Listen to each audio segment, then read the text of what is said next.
Alternativa Sonora.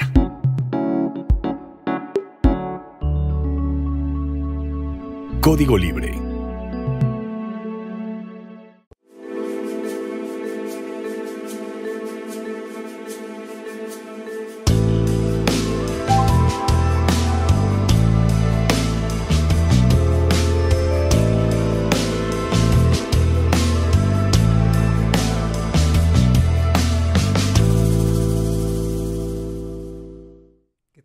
De Código Libre, bienvenidos a una emisión más de Resiliencia en Línea a través de Código Libre, valga la redundancia. No, es para que quede bien claro en dónde estamos saliendo. De esas veces que te quedas, ¿qué acabo de decir? Sí, no. Y como ya se dan cuenta, hoy nos acompaña nuevamente Edith Barragán. ¿Cómo estás? Hola, con un gusto y con un calor bárbaro, pero creo que hablar del calor es como... Es sí, obvio que es obvio para todo el mundo. Sí, no para todo el mundo, sí para esta parte del centro del país estamos viviendo tremendamente la calor, como dicen en la colonia donde vivo. Todo el mundo se queja y pareciera que estamos echando competencia de ver quién tiene más calor. Sí. Aquí yo digo que aquí tenemos un calor tremendo, pero... A ver, habrá otras ciudades todavía más calurosas. Sí, y pues qué gusto volver a venir aquí a platicar con todos ustedes, porque pues el trabajo de repente nos gana y ya teníamos un tiempito de no venir. Qué alegría compartir este espacio contigo, con todos nuestros amigos que nos están viendo ahorita, que nos están acompañando en vivo, y también un saludo muy grande a todos los que nos van a acompañar durante el fin de semana en las diferentes repeticiones en las plataformas donde se transmite este programa. Y pues qué alegría venir a platicar de algo que es verdaderamente importante, ¿no? Las elecciones, el proceso electoral, pero a nivel local. A nivel local, y sí es importante. Ahorita vamos a marcar algunos elementos de por qué sí es importante y por qué sí le debemos de poner atención. Y ahorita que platicábamos de quién siente más calor, bueno, creo que no está de más recordar que es importante que nos cuidemos nosotros, que cuidemos a los más vulnerables, que también son los chiquitos y el adulto mayor, con estas... oleadas de calor, y pues estar hidratados, cuidar mucho nuestros alimentos, en dónde comemos, porque, bueno, el calor descompone más pronto o hace que los procesos de bacterias crezcan más rápido, y entonces las personas se pueden enfermar más frecuentemente. Y esto que dices, estar hidratados, a veces echamos de menos, más bien no tomamos en cuenta el estar hidratándonos, y es cuando dicen, le vino un golpe de calor, un desmayo, un tambaleo, porque precisamente la gente se empieza a deshidratar. Y fíjate que luego nuestros hábitos de hidratación son como chistosos, porque de repente dejamos que la sed nos invada, y vamos y compramos una botella muy grande o llenamos estos termos tan bonitos que luego la gente usa y lo bebemos todo de un golpe. Y entonces también el desequilibrio que ya traemos en el cuerpo, y luego le metemos un montón de agua fría, pues le genera un shock al cuerpo. Los médicos lo que recomiendan es que tú tengas un vaso pequeño, de estos que para servirte un bonito trago de algo, pero que le pongas agüita, y que ese vasito así pequeño te lo chiquities en 1 hora. Es decir, que le vayas dando traguitos y luego ya se te termina y vas y te sirves otro. Pero es decir, el proceso de hidratación tendría que ser más continuo. Okay. Y de poquito en poquito, para que entonces el cuerpo, el agua que está perdiendo por la sudoración, etcétera, la vaya recuperando y no la elimine rápidamente por la orina, que es lo que sucede cuando bebemos de repente mucha agua. Así que a hidratarse entonces. Sí, tenemos que hidratarnos porque nos da sed. Y luego si nos da sed de la más peligrosa, pues no siempre podemos satisfacerla, porque quizá estamos trabajando o saliendo en resiliencia en línea. Entonces, no, nos tenemos que esperar. Edith, y como parte de este preámbulo para el programa, también traes la noticia de la ganadora del Pulitzer. Fíjate que a mí me dio muchísimo gusto, siempre me va a dar gusto que se premie a un escritor mexicano, más a una escritora mexicana. y a alguien como Cristina Rivera Garza, a la que luego ya sabes, ¿no? Sí salimos los que somos así medios presumidos de que es que yo la he leído desde sus comienzos. Pues sí, yo la he leído desde sus comienzos. Tengo, yo creo, unos 15 o 16 años leyendo su trabajo. Me gusta mucho lo que ella hace en novela negra, en ensayo literario. Y este libro que tenemos aquí, que lo traje para que nos acompañe, que se llama El Invencible Verano de Liliana, gana el Pulitzer en la categoría de autobiografía o relato familiar. Y justo lo que ella narra es el feminicidio de su hermana Liliana, ¿no? Una manera como de exorcizar ese dolor, esa pérdida, y también a manera de denuncia, porque quien comete el crimen nunca fue castigado por la ley. Entonces creo que es una buena oportunidad para quien no la conoce, que se acerque al trabajo de Cristina. Yo los tuteo porque como viven en mi librero, pues son como de mi familia, y que quienes ya la han leído se acerquen a esta obra, porque a mí me parece muy importante. Y bueno, la pérdida de Paul Auster la semana pasada también en el mundo literario fue como un golpe muy fuerte. Bien, entonces este libro que nos traes es el que ganó. Sí, porque el Pulitzer se gana por obra o por trabajo. Muy bien. Por ahí escuché que también el New York Times ganó premio en cuanto a periodismo, en cuanto a reportajes. Sí, no, en reportajes el Times siempre es como de las figuras importantes. En fotografía, un equipo de Reuters.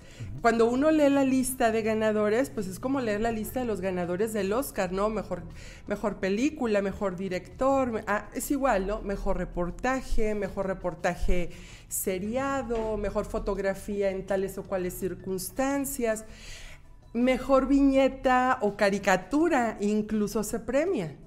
Entonces también los que hacen monitos tienen la chance de optar por un Pulitzer. Bien, muy bien. Pues ahí están entonces los dos temas de preámbulo, uno el Pulitzer y el otro que hay que tratarnos. Sí, cuidarnos mucho. Sí. Y entonces empezamos con el asunto del proceso electoral en el nivel local. Sí. Creo que por aquí traes unas estadísticas. Yo pienso que sí es importante, aunque de repente sí nos cansa, ¿no? O sea, sí nos cansa mucho estar escuchando la propaganda política en el radio, en las redes, sales a la calle y ves la contaminación visual a todo lo que da. Plásticos, papeles, personas con banderines en los altos de las calles, pero sí considero que es importante tener en cuenta algunos elementos para poder decidir. Quienes no han tomado su decisión, habrá personas que desde el principio, cuando ven las plataformas de los diferentes candidatos, dicen, mi voto es por fulanito, ¿no? Y nada más recordar que estamos a 24 días de la elección. Entonces, de entrada ya es mañana, ¿no? O sea, es en 24 días. Y en la lista nominal, es decir, en este listado donde aparecen los nombres de las personas que podemos votar, somos más de 98 millones. Casi 100 millones. 98.329.591 personas. Y ya desde algunos procesos electorales anteriores, el voto extranjero es parte de... O sea, en esta lista nominal habrá personas que se registraron en sus consulados y en los procedimientos que se marcaron con tiempo y que desde el extranjero muchos ya emitieron voto, se envía y se va contabilizando. También las personas que están en prisión preventiva ya comenzaron a emitir voto, porque en prisión preventiva tú todavía no pierdes el derecho de emitir el voto. Mira, y ahora que lo dices, me haces pensar que sí, por un lado están los candidatos haciendo campaña, además de la publicidad que comentas, la propaganda, pero también en estos momentos hay un ejército de personas trabajando para que todo este asunto logístico salga muy bien. Sí. La impresión de, imagínate, casi 100 millones de boletas. Sí, no, es la impresión, el conteo, el que tengan los sellos de seguridad y luego el traslado de toda la, le llaman toda la papelería electoral, tiene que llegar a las cabeceras de distritos electorales, luego repartirse, y luego después habrá que contarla, volverla a acomodar y luego el día de la elección entregarla a los funcionarios de casillas y bueno, sí es un trabajo muy importante, sí es un trabajo que requiere planeación, organización, mucho control y también creo que todos aquellos amigos, ciudadanos, personas que estarán en las mesas, que serán funcionarios de casilla, tienen una responsabilidad enorme, ¿no? Exacto. Sí, en estos momentos también se han de estar capacitando todos los, ¿cómo les llamamos? Representantes ciudadanos. Sí, todos, pues al final de cuentas son nuestros vecinos, ¿no? Es gente que conocemos, que estarán como presidentes, secretarios, escrutadores, y luego, aquí hay una cosa bien importante, los niveles de las votaciones. Tenemos la elección federal, que quizá es como la más rimbombante y espectacular, porque al final de cuentas decidimos quién nos va a gobernar los próximos 6 años, es decir, el presidente de la República, y decimos el presidente porque es el cargo. 500 diputados federales que en buena medida definen las leyes con las cuales seremos gobernados, y 128 senadores. Y hay que recordar que en las cámaras hace tiempo se hicieron modificaciones para que se vayan cambiando cada proceso electoral una parte. Es decir, los que van a llegar de diputados, no todos van a ser nuevos. Cuando se conforme la Cámara, habrá algunos que ya estaban y luego se van a cambiar. Y en el Senado igual, ¿no? Entonces esa parte también es como importante, ver cómo se conforman las cámaras. Apenas escuché que se acabó la legislatura y con ello en estos momentos está suspendido este ejercicio entonces de legislación. Sí, no, quedan los como para emergencias, o sea, no puede quedarse como el vacío, pero sí queda como un grupo ahí, como por si algo sucediera, se le llaman la legislatura extraordinaria, ¿no?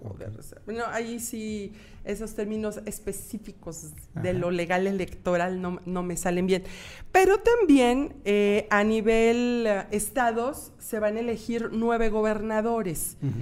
Y hay estados de la República que luego son bien importantes y bien significativos. Nuestros vecinos, Guanajuato y Jalisco, también elegirán gobernador, ¿no? Nosotros que vivimos en el estado de Michoacán, también se vuelve importante porque nuestra relación, particularmente la de esta ciudad, pues es bien cercana. Y los congresos locales y el tema que nos tiene aquí platicando, las presidencias municipales o ayuntamientos. Sí, que esa es justo la parte ya que las personas los amigos que nos pueden estar viendo y que son de la ciudad, pueden estar interesados en esa parte, o bien amigos que nos pueden estar viendo desde lejos, a ti que te sigue mucha gente de Oaxaca, por ejemplo. De Oaxaca, de Jalisco, ojalá, eso espero que me estén viendo todos mis amigos en Jalisco, Colima, Michoacán, Veracruz, Estados Unidos. Mira, esto se vuelve bien importante por varias razones y el día de ayer, o sea, hablar de las elecciones locales. El día de ayer, un muy querido amigo, profesor Carlos Efrén Rangel, que vive en Autlán, Jalisco, de ahí de donde es Carlos Santana, publicó en un medio que se llama Letra Fría un artículo que a mí me gustó mucho, que se llama ¿Qué hacemos con los amigos? Y justo él plantea esta idea de que en una ciudad pequeña, Autlán debe de ser de unos 80,000, 90,000 habitantes, y es zona conurbada con otro municipio que se llama El Grullo, Jalisco. Él dice que en una ciudad así de pequeña, pues es como muy común que amigos, conocidos, exalumnos participen en los diferentes partidos políticos y que luego, claro, como eres mi amigo, pues ya de entrada estoy pensando que vas a votar por mí, ¿no? Y entonces, cuando le platico que vamos a charlar de este tema, me dice, ¿a poco eso también sucede ahí en La Piedad? Le digo, claro que sí. Yo pienso que en muchas ciudades pequeñas, el hecho de que todavía podamos identificarnos como ciudadanos, le digo, claro que pasa. Claro. Y le digo, y no solo en La Piedad, pasa en Ciudad Guzmán, Jalisco, donde yo soy originaria, y pasa en Guadalajara, donde viví algún tiempo, y identifico y conozco a las personas, ¿no? Y entonces de repente se vuelve como un tema incómodo, y en el sentido de que, por ejemplo, en tu trabajo y en mi trabajo, hay personas que están contendiendo para un partido político para puestos en el ayuntamiento.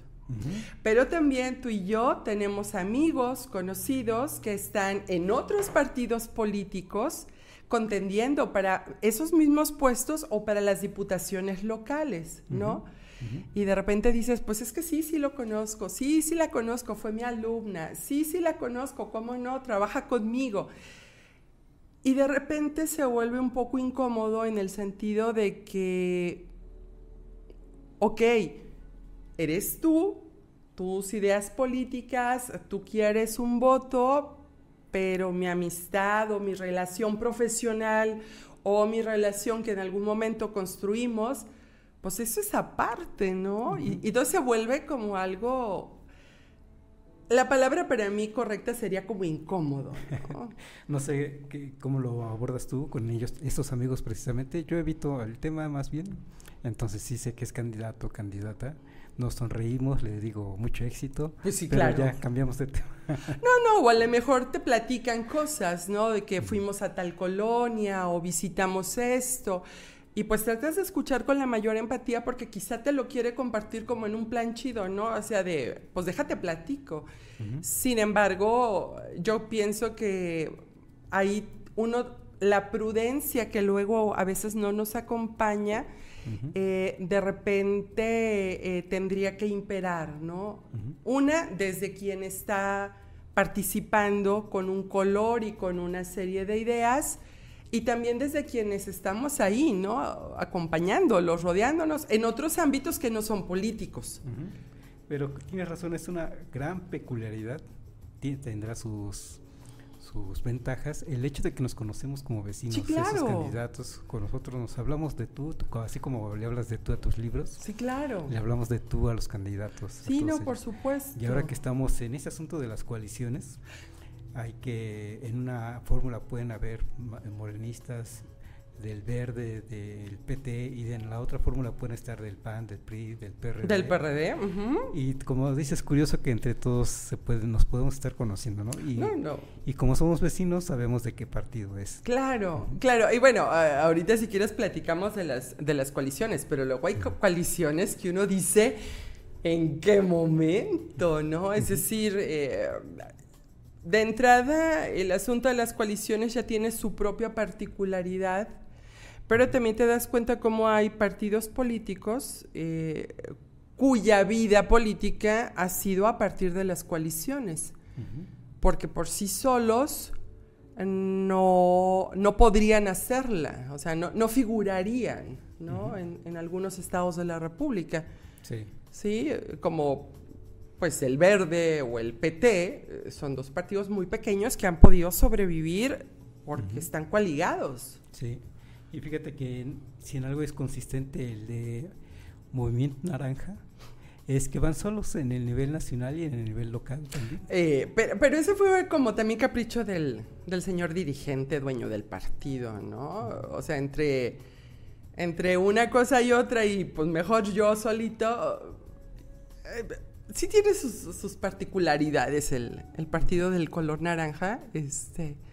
A mí me divierte mucho. Yo creo que ellos deberían dedicarse a producir música porque tienen éxitos muy bailables, ¿no? Pero Spotify, colocan éxitos en Spotify, ¿verdad? No, es una cosa... Y que en discotecas en España. En donde quiera. En fiestas de barrio, tú oyes todas las canciones de Yahweh, Que incluso les robaron los derechos de autor con esta canción de... Sí, claro. Precisamente que dices. Con todas, ¿no? Pero bueno, entonces,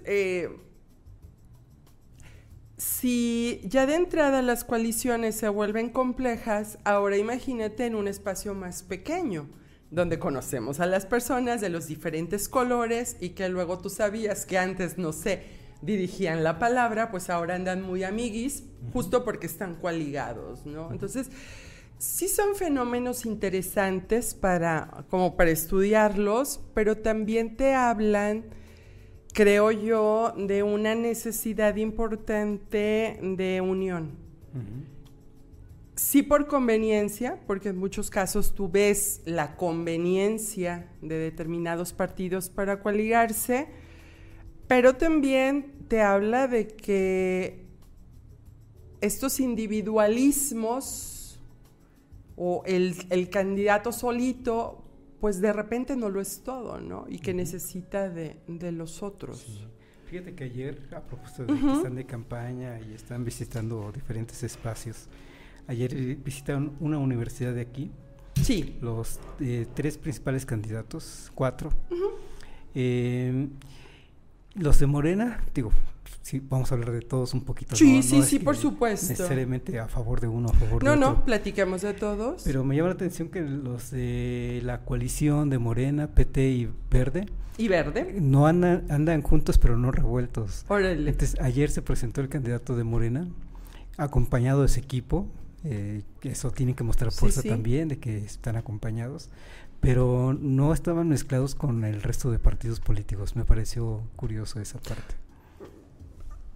Y habría que ver, ¿no? Porque, por ejemplo, particularmente en esta zona del estado de Michoacán, Morena ha sido uno de los partidos que le ha costado trabajo metérsele a la gente en la intención de voto. Y entonces sí es como chistoso esa parte. Fíjate que a mí me parece bien importante que sí nos quede claro como electores por qué sí es importante ponerle atención a quienes están contendiendo por los ayuntamientos. Primero que nada por la función misma del ayuntamiento. Y porque mucho de la calidad de vida en el corto plazo que tú y yo y nuestros vecinos y nuestra familia pueda tener, depende del ayuntamiento. Depende del ayuntamiento justo porque es muy bonito, ahí sí me la sé de la ley, ahí sí. En el artículo 115 de la Constitución habla de cómo se debe de constituir un ayuntamiento y cuáles son los temas que le competen directamente a un ayuntamiento. Y entonces también de repente uno como ciudadano cuando tiene una queja o tiene una petición, habría que ver si esa queja, petición, lo que sea, le corresponde resolverla al ayuntamiento o le corresponde su solución en otro ámbito, ¿no? Y entonces eso también, o sea, los temas específicos que tiene que resolver un ayuntamiento, creo que deberíamos de por lo menos conocerlos todos, porque al final de cuentas impactan en nuestra calidad de vida, como por ejemplo los servicios públicos, agua potable, drenaje, alcantarillado, tratamiento y disposición de aguas residuales, recarga de acuíferos con agua de lluvia limpia, dice la Constitución. Eso le toca al ayuntamiento. Sí. Fíjate que el ayuntamiento tiene ya una larga historia en México. Se funda el primero hace más de 500 años. En 2019 se cumplieron los 500 años. Acabo de conocer la ciudad donde se fundó, se puso el primer ayuntamiento en la antigua Veracruz. La casita donde se puso está como restauradita, pero se ve bien linda. Yo sí cuando llegué ahí, así dices, aquí estuvo el primer ayuntamiento del país. Está muy lindo, el pueblito es precioso. Hasta sacar una moneda conmemorativa del Banco de México para propósito de esa fundación de ese ayuntamiento. Sí. No, y es precioso porque al final de cuentas, pues estás viviendo y caminando en la historia, ¿no? Y luego de ahí la historia es ese jaloneo de que dame poderes el ayuntamiento, los ayuntamientos pidiendo a la federación dame poderes. ¿O al Estado? Entonces, me parece que fue en 1983 cuando por fin se le decía, bueno, a ver, ¿quieres hacerte cargo de algunas cosas, algunos compromisos? Sí. Estos son. y entonces se refleja cosas como las que dices. Sí, por ejemplo, el asunto del agua. El otro asunto que también es muy importante y que impacta directamente en nuestra calidad de vida, el alumbrado público. ¿Cuántas veces no nos ha pasado que por determinados barrios, calles, no caminamos justo porque no hay alumbrado público? Sí. O la calidad del alumbrado público es mala. Y eso, por ejemplo, también depende de... Porque también los ayuntamientos pueden concesionar algunos de estos servicios. Y el alumbrado público es uno de esos, por lo menos en el estado de Jalisco, sí. Y eso ha generado, por ejemplo, en el municipio donde yo soy originaria, un conflicto de intereses terrible. Porque lo licitan, la compañía te dice una cosa, te quiere vender una cosa, te pone unas lámparas que no iluminan, y dices, ¿y para esto pagamos? ¿No? Entonces, el alumbrado público repercute directamente en nuestra calidad de vida. Otro asunto, y ese a mí es de los que más me puede mover, que es el asunto de la limpia, la recolección, el tratamiento y la disposición de residuos, es decir, la basura. Sí, es de los más usualmente concesionados. Y el asunto, la pregunta es, ¿el concesionario está resolviendo el asunto de la basura? Y entonces, por ejemplo, tú y yo que circulamos por la ciudad, por diferentes barrios de la ciudad, de repente en las mañanas las esquinas de nuestra ciudad están atiborradas de basura. Sí. O sea, allí también es un asunto también de ciudadanía, porque la gente luego saca la basura el día domingo, cuando se supone no hay recolecta de basura. Fíjate que para poner ejemplo, que las personas conozcan ejemplos, digamos, que nos comparen, o bueno, compararnos junto con los amigos, compararnos en su municipio, que hagan también esa comparación. Sí. En este municipio no hay concesión de basura. No, esta la resuelve, aquí en esta ciudad la resuelve directamente el ayuntamiento. Y peculiarmente lo que conocemos es que hay unos colectores de basura, contenedores, no en toda la ciudad, en ciertos... En algunas colonias. Colonias, la gente tiene que dejar su basura después o a partir de las 7 de la noche y antes de las 7 de la mañana. Es peculiar, más o menos se respeta ese convenio social, digamos. Sí, ¿no? Y en las mañanas de repente sí, hay otras zonas de la ciudad por donde el camión de la basura pasa y recoge la basura y pues ahí está, ¿no? En el caso, por ejemplo, de la colonia donde yo vivo, acá arriba, que es la colonia Vasco de Quiroga, tenemos estos contenedores donde puedes depositar tu basura, nada más que de repente se prenden. Es decir, el vandalismo, que es otra situación, porque también la seguridad pública es un asunto municipal y de repente el contenedor de la basura está prendido. Con todo lo malo, horroroso, oloroso y peligroso que puede ser ese asunto. Claro. Y me acuerdo también de una anécdota en León, en donde me tocó estar allá una temporada en 2011 y me doy cuenta de que ellos sí tenían concesionado su servicio de basura y seguramente a la fecha de recolección y separación, todo ese reciclaje de basura. Y en ese momento me llamó la atención que había una disputa con los pepenadores, porque los pepenadores querían andar recogiendo PET, pero los concesionarios de la basura decían que no, que era su basura, se andaban peleando la basura. Sí. Y entonces ahí entró el ayuntamiento como que decir, a ver, en el momento en que el usuario deja la basura en la calle, ya no es su propiedad, ya es propiedad del concesionario, quien tiene el derecho es el concesionario. Estaba del lado del concesionario porque finalmente le da precisamente esa concesión. Sí, claro. Pero cosas peculiares, curiosas que se dan con No, y por ejemplo el asunto de la disposición de los residuos, es decir, habrá ayuntamientos donde sí tengan muy claro los procesos de la disposición en términos de la separación de la basura y que esta separación pueda producir otros procesos, ¿no?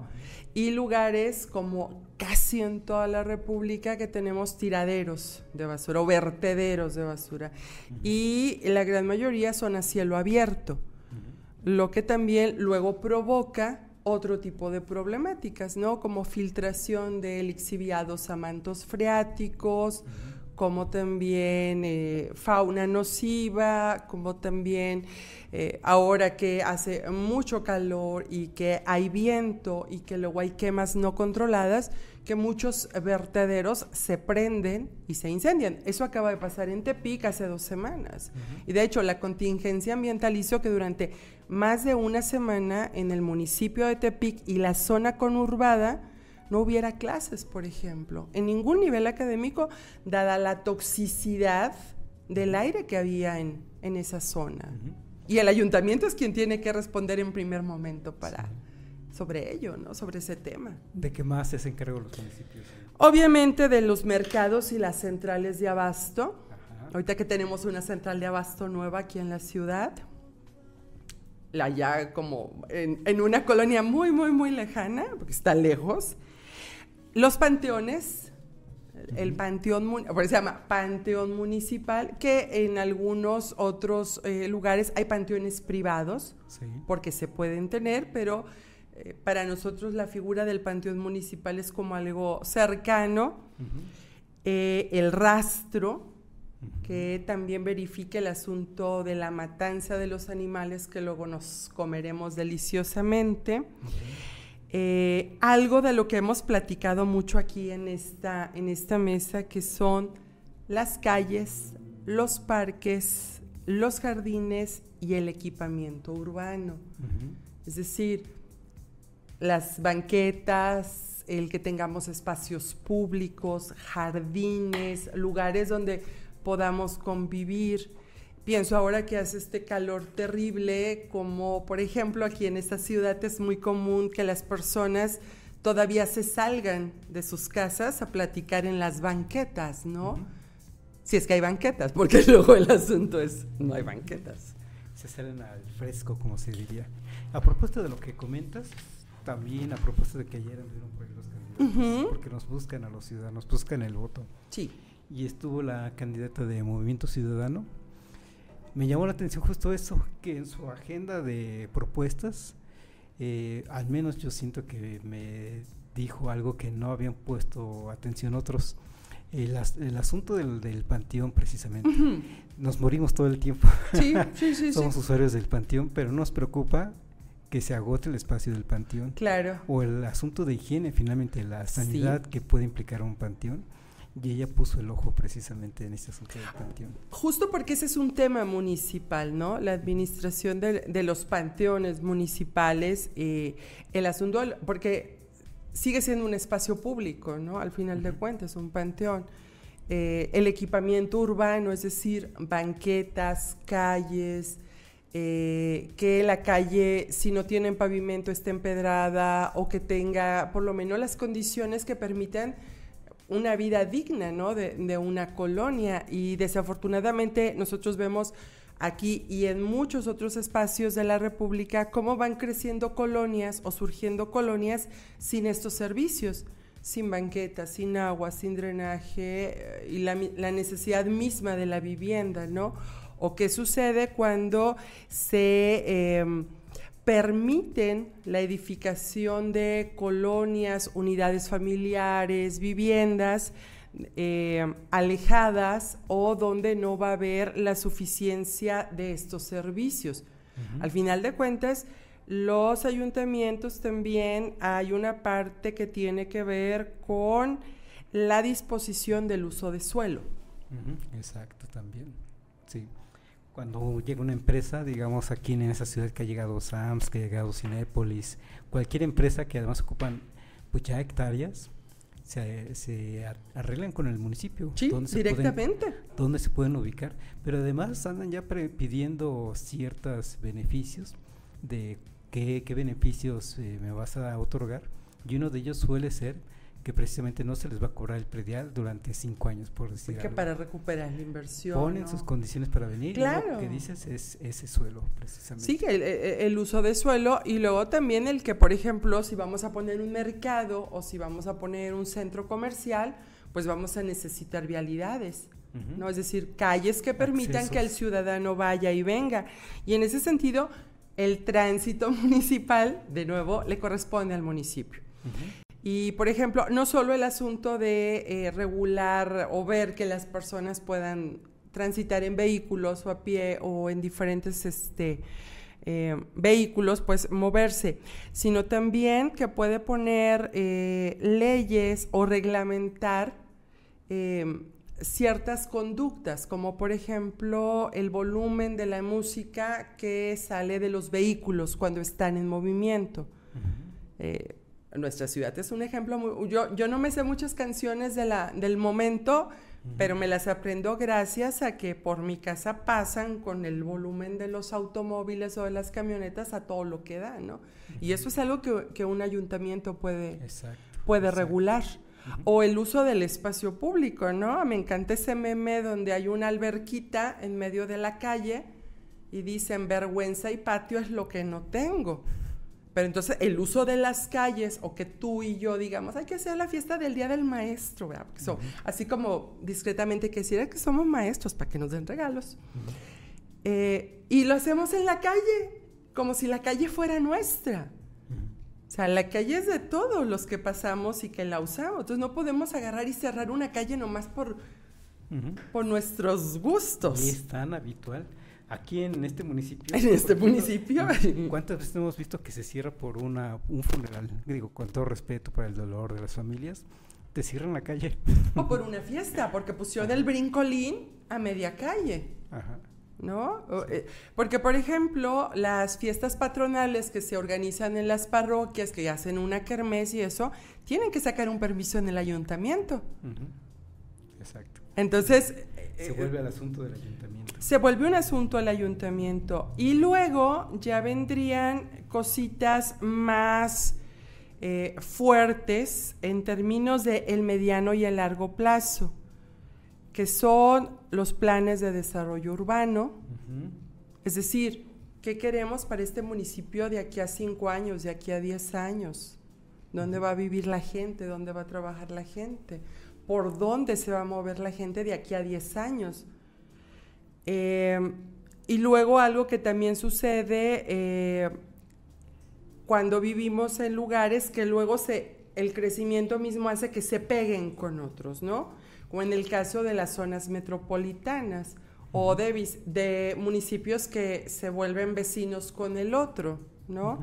Y luego esto se vuelve más complejo cuando, por ejemplo, tu vecino pertenece a otro estado de la República. Y en ese sentido yo creo que la experiencia del Observatorio Metropolitano La Piedad Pénjamo es un ejemplo de una política pública que trata de pues poner en la paleta pública, ¿no? ¿Qué sucede cuando somos vecinos pero somos de 2 estados diferentes? Yo creo que ahí el que puede platicar más eres tú. Fíjate que me gustaría comentar precisamente todo esto de agenda que comentas, que ahorita nos la vas a seguir comentando, de cuáles son los compromisos que tiene un ayuntamiento.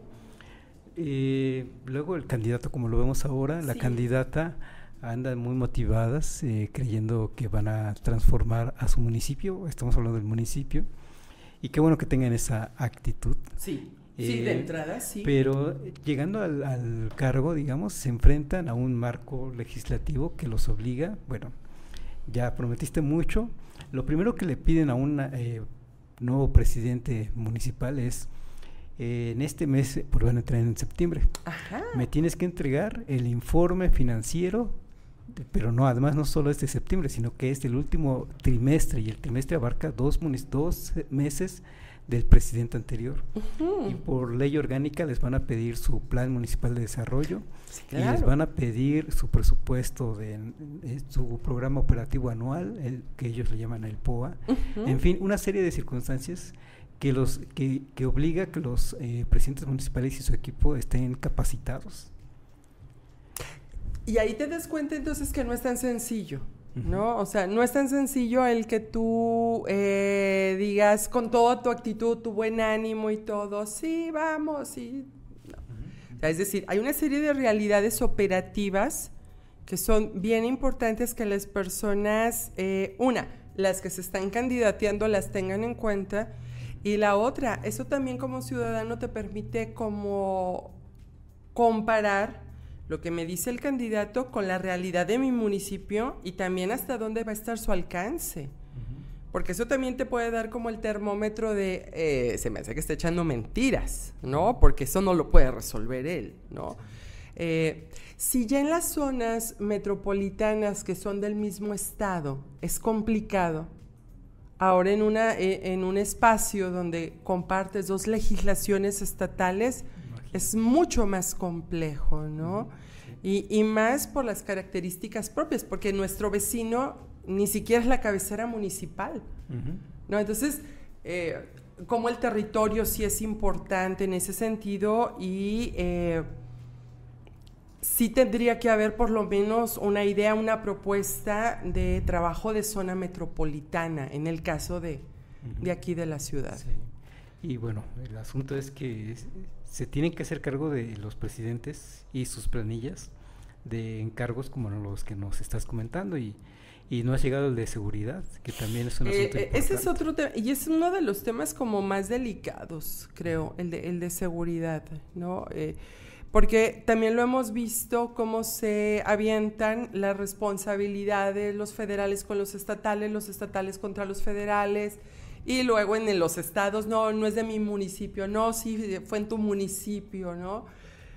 Pienso, por ejemplo, en la terrible situación que se vive en Jacona, Zamora, sí, ¿no? De inseguridad y de violencia. No porque aquí no suceda, sino porque todavía es más evidente allá, ¿no? Entonces se vuelve muy complejo. Y el asunto de la seguridad todavía pasa, o sea, y es muy triste decirlo, por el filtro del crimen organizado, ¿no? Que en muchos municipios está ahí. Es una verdad. Esa es una realidad que no es una realidad que no podemos obviar, ¿no? Y en ese sentido, luego muchas otras cosas no pueden regularse o no pueden funcionar justo por eso, ¿no? Y la diferencia es que ahora se habla de ello. Antes no se hablaba de ello, pero siempre ha estado ahí. No, porque también ya es como demasiado evidente, ¿no? Además, porque ando hoy con muchos pleonasmos. Andan quitándole la vida a ciertos candidatos que no les gusta, poniendo condiciones. El tema de la violencia política yo creo que es una cosa que hace, ahora sí como decía la viejita, nunca vista. Es decir, yo creo que desde tiempos de Álvaro Obregón o de Plutarco Elías Calles no veíamos tanta violencia política o no nos enterábamos de tanta violencia hacia candidatos. Han renunciado más de 800 candidatos a seguir en sus procesos de campaña, justo porque no sienten la seguridad o el respaldo de seguir haciendo su labor proselitista, y eso es muy preocupante. Y cuando tienes casos cercanos, que en nuestro municipio el caso cercano es el de Celaya, el de la candidata que... No, fue una cosa muy terrible, muy terrible. En medio de su gente que estaba en campaña, sí, no. en un acto de campaña, y ahí no les importó, y seguramente no les importó porque quieren mandar ese mensaje. No, por supuesto, y bueno, también entendemos todas las complejidades que guarda ese territorio, ¿no? Celaya, Salamanca, Irapuato, totalmente dominado por el crimen organizado. Zacatecas es otro foco. Yo creo que habría que inventar otros tonos de rojo, como para decir, es un rojo muy, muy violento, ¿no? Y se vuelve también, creo que un asunto en el caso de los ciudadanos, de decir, pues tratemos de estar al pendiente también de todos los candidatos, en el sentido de, pues, su integridad física, ¿no? Porque al final de cuentas son nuestros conocidos, son nuestros compañeros, sabemos dónde viven en buen plan, sabemos quiénes son en buen plan. A mí no me gustaría que a ninguno le pasara algo. Exacto. A nadie, ¿no? Y se vuelve muy complicado. De los otros asuntos importantes y que también ustedes en Colegio Michoacán están involucrados, es que un ayuntamiento puede controlar o decir o marcar reservas territoriales, como es la de la búsqueda. Platícanos cómo va esto de que el Cerro Grande pueda ser declarado una reserva. Esa es una parte bonita, precisamente. Sí, porque también hay cosas muy bonitas. Si me permites comentarte, pero brevemente, claro. No, platícalo, porque también hay cosas bonitas que platicar. Estamos con la preocupación como piedadenses de la recuperación del río a secas, se ha dicho, ¿no? En realidad es la recuperación del meandro del río, un tramo de 12 kilómetros, y en realidad es recuperar la microcuenca que contiene ese meandro, y entonces la microcuenca es recuperar sus arroyos o afluentes, su zona de reserva natural, que incluye fauna, flora, en fin, toda una microcuenca que tiene que estar en equilibrio, y uno de los elementos importantes es el llamado Cerro Grande, que además le da identidad a este municipio. Y te lo voy a decir como lo conozco. Estábamos en estas cuando nos visitó el gobernador el año pasado. Nos visitó, me refiero a la comunidad, al municipio, en una de las ciudades, una de las universidades importantes de aquí de La Piedad, la UNIVA.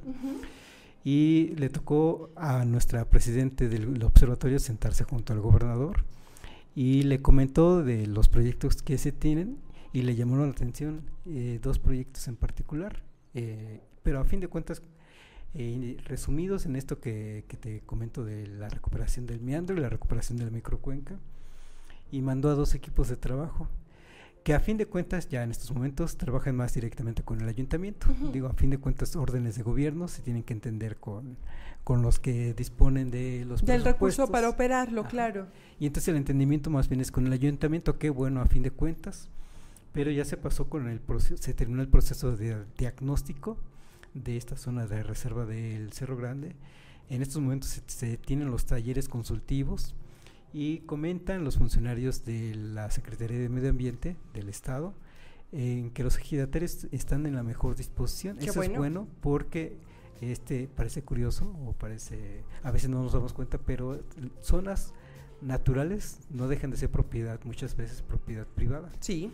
Y no, a pesar de que ya nos dicen el decreto se va a dar, el decreto de área natural protegida se va a dar, ese es un hecho, pero no va a dejar de ser privado, no va a dejar de ser propiedad de los ejidatarios. Claro.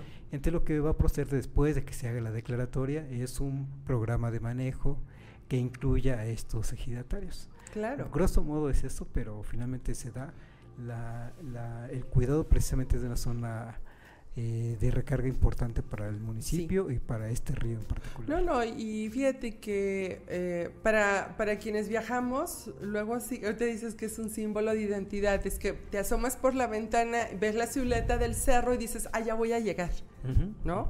Y sí, me parece, a mí ese tipo de proyectos me parecen bonitos, importantes, valiosos y que se tienen que platicar. Se tienen que platicar porque, por ejemplo, el mantenimiento de el clima, el mantenimiento de que podamos tener una mejor calidad de vida también pasa mucho por nosotros. Es decir, ahorita que nos quejábamos del calor, bueno, hay acciones que se pueden hacer desde lo local en el sentido que permitan, por ejemplo, si se recuperase el meandro del río, seguramente podría estar un poco más fresca la ciudad. Podríamos no tener esta plaga de moscos que nos ataca, ¿no?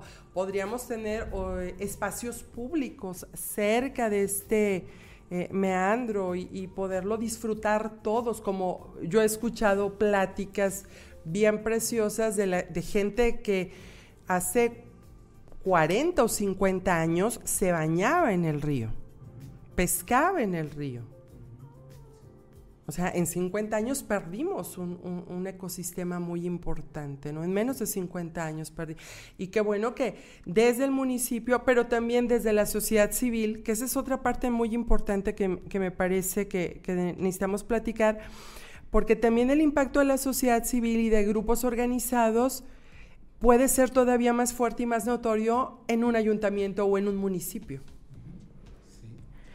Edith, y también ya casi nos vamos a, bueno, falta un poquito, un poquitín. Nos estamos acercando a la recta final, digamos.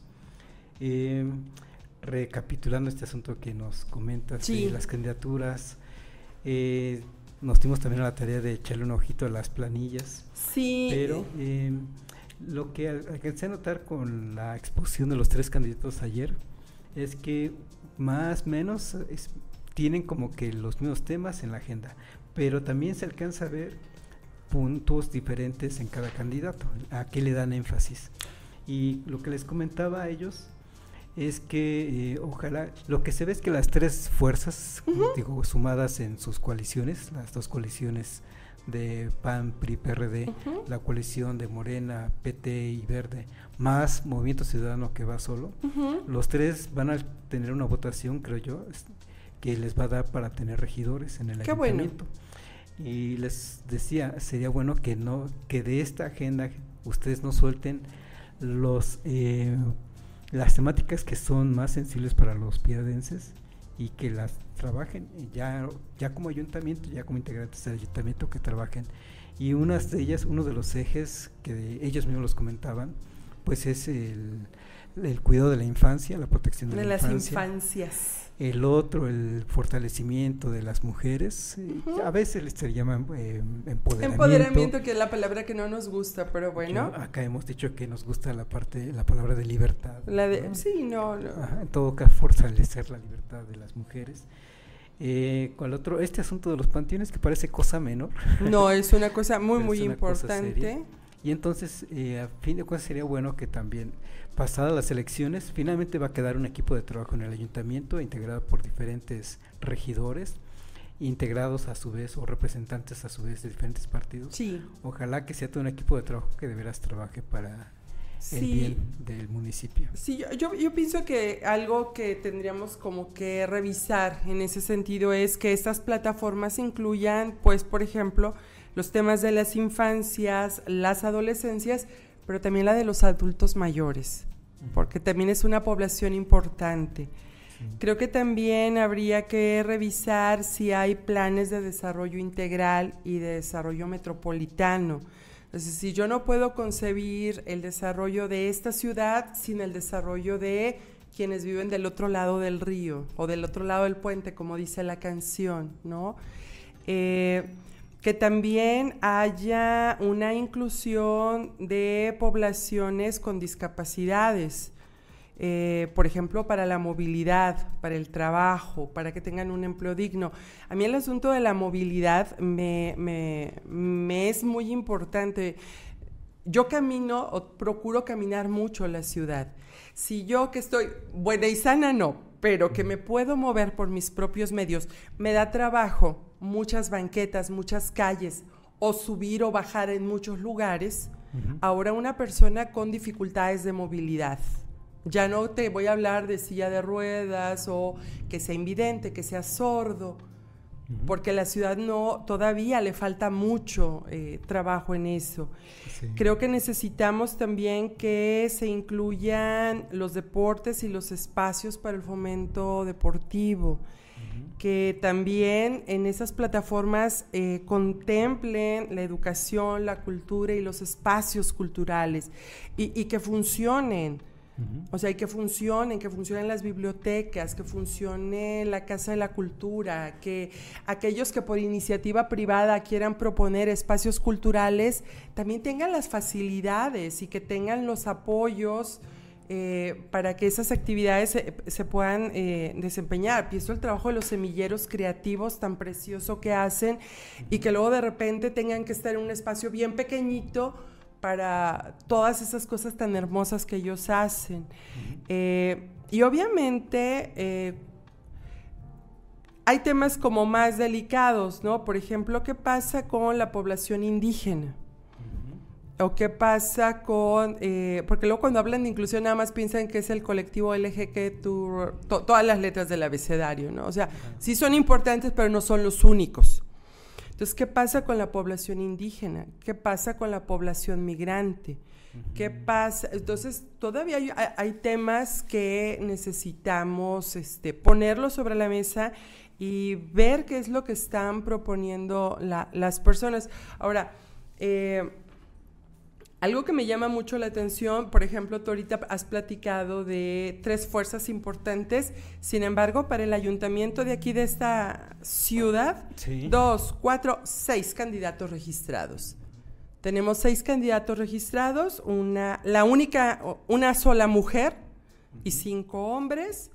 La candidata mujer es del Partido Movimiento Ciudadano. Están las alianzas que tú ya mencionabas, PT, Morena y Verde. La candidata mujer es Anita Beatriz Hernández Cabrera. De Morena es Luis Moisés Rodríguez Zárate. La otra alianza es la de PAN, PRI, PRD, que es Samuel David Hidalgo Gallardo. Que él repetiría en el caso de que ganase. Y tenemos 3 partidos locales. Uno que se llama Partido Tiempo por México, que es el señor Jesús Ramón Soto Ortiz, que de todos los candidatos es el más mayor en edad. Él tiene 63 años y todos los demás están en los 40 y 2 en los 50 de edad. O sea, entre cincuentones y cuarentones, y el señor es el más mayor. ¿Ese partido cómo se llama? Sí, Partido Tiempo por México, se fundó el año pasado. La otra persona de un partido local es Partido Michoacán Primero, y es José Guillermo Zárate Magdaleno. Él sí es como más conocidillo, el señor. Y el otro partido que es Partido Más Michoacán. Ese tiene, ayer entré a su página ahí para verlo, muy rositas, muy colores muy pasteles, y es el señor Raúl Ávila Ibarra. Entonces, ellos son los 6 candidatos que contienden por este municipio y sus equipos de trabajo. Y obviamente los coaligados, pues sí son como más visibles, ¿no? Los candidatos independientes, pues tienen ahí que remar contracorriente de entrada por el tamaño del partido y también por el impacto que pudieran generar en la población. Pero creo que en ese sentido, qué bueno que sí los hay. Y qué bueno que ojalá sí, como tú decías, se puedan armar luego propuestas de gobierno que en verdad hagan que nuestra calidad de vida como ciudadanos de este espacio sea mejor. Sí, es una sorpresa para muchos estos 3 nuevos partidos, veremos cómo quedan. Y a ver si alcanzan el registro, ¿no? Porque luego también la votación... tienen que alcanzar un porcentaje de votantes y si no, pues el partido desaparece. Que luego muchos lo hacen pues como bonito negocio, como un emprendimiento político, ¿no? Bueno, y bueno, por mi parte estoy intentando no dar mi opinión más allá de cada una de estas coaliciones o candidatos, que es interesante, pero por ahora vamos a dejarlo ahí. Sí, porque ahora sí que... A nivel de exposición, ahora sí que tenemos amigos en todos, conocidos en todos, por lo menos en las más importantes. Y de veras, ¿no? O sea, yo pienso también cuando la gente se apasiona y discute de política y quiere defender un tema a ultranza, híjole, digo, al final de cuentas, tú y yo vamos a votar y tu voto y mi voto cuentan lo mismo o valen lo mismo. Y la otra es que tenemos que aprender a convivir de todos colores, de todos sabores, ¿no? Creo que en los espacios municipales es donde en verdad podemos como vivir de mejor manera pues esta ciudadanía, ¿no? Que sí necesitamos hacerla más consciente, más reflexiva, más pensada. Bien. Pues Edith, le vamos a desear éxito a todos ellos y a la candidata. También llama la atención entonces que de 6 candidatos solo una mujer. Una es mujer, 5 Ahí nos candidatos varones. Los diputados entonces, los partidos políticos para estar dando cargos a mujeres de manera más que luego en estas equilibrada. acciones afirmativas o en este asunto como de los equilibrios, creo que en las propuestas de regiduría es donde están como tratando de compensarlo, ¿no? Para que no parezca que estoy hablando a favor de alguien, sí te diré que revisé las planillas y una de estas planillas, de todas estas fórmulas, de 14 cargos a regidores, digamos, esa planilla tiene 9 mujeres. Me gustó Fíjate. esa parte. O sea, y eso es importante, ¿no? Como que revisar también los equipos de trabajo que están soportando en el buen sentido de la palabra al candidato, porque al final de cuentas el presidente municipal como figura pues es uno, pero un ayuntamiento no funciona nada más con el presidente municipal, sino con toda la gente que lo acompaña, ¿no? Y eso es bien importante. Exacto. Saber quién está acompañando al que se va a elegir, ¿no? Y la otra es de nuevo decirles a todos nuestros amigos, vayan a votar. Por el que quieran, pero vayan y voten. Es más, yo digo, ese fin de semana va a ser muy bonito porque el sábado es la final de la Champions y el domingo hay que votar. Entonces, el súper hay que hacerlo el viernes, antes, prepararnos, organizarnos, dónde está mi credencial, revisar dónde me va a tocar votar, tener ubicada mi casilla. Es más, si en su familia son grandes, pues todos juntos. Si hay chiquitos, llévenlos, que vean cómo es ese ejercicio, ¿no? O sea, yo creo que en ese sentido sí vale la pena irnos a la calle ese día. Pues hay que cerrar el programa justo con esa invitación. Sí, no, vayan y a votar. voten. Vayan y voten, prepárense, hay que revisar el pronóstico del tiempo, si va a ser mucho calor, pues llevar nuestra hidratación, un paraguas, algo, lo que sea, pero sí salgamos a votar. Bien. Edith, pues gracias por habernos acompañado con este tema por demás importante para todos y todas. Y nos estaremos viendo la próxima. Ojalá, que sea prontito. Y pues muchas gracias a todos que nos acompañaron el día de hoy. Y amigos, gracias por acompañarnos desde donde estén a través de Código Libre. Gracias a Gerardo, a Jaime, a Felipe. Jaime tenemos mucho que no lo vemos. Hace tiempo que no lo vemos, a Felipe, perdón, y a Carla, la nueva integrante que ya la Carla, conoces. También no la saludamos, pero a todos ellos les damos las gracias. Bien, pues hasta la próxima.